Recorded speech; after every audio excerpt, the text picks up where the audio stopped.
Thank you, Chair.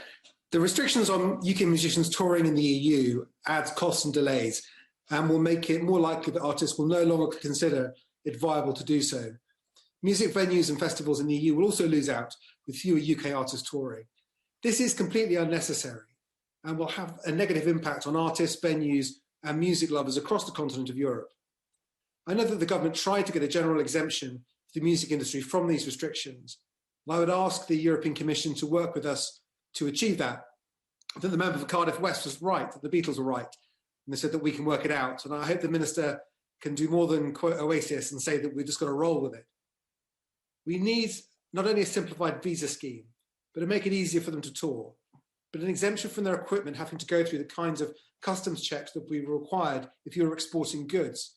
Other members have spoken about the cabotage restrictions, but I think it's quite important, not just in limiting the movements to different countries, but also the restrictions you have to go through.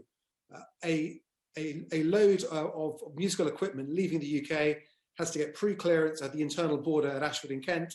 It could then have clearance again when it arrives in Calais. If it's going to a member state like Italy, it gets clearance from the customs clearance point in Italy again before it can go on to its ultimate destination. This adds not only cost, but time as well. And time is money for touring artists. We want to build back better from COVID, but to do that, we need to back the major talent of the future.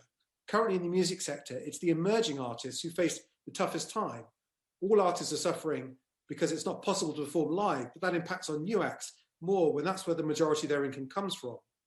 Online music streaming services have grown in revenue during COVID, as have other online services, but the vast majority of that revenue that reaches artists at all goes to the major acts. UK festivals that give new acts their chance to perform alongside major artists are being cancelled as their organisers cannot afford to carry the full liability for putting on an event where they can't get COVID insurance, either at all or only at an extortionate cost. Music venues can appeal to support from the government's Cultural Recovery Fund, but many of the artists that would seek to perform in them have little or no financial support. The music industry has for years been a great British success story because of the talent of our performers.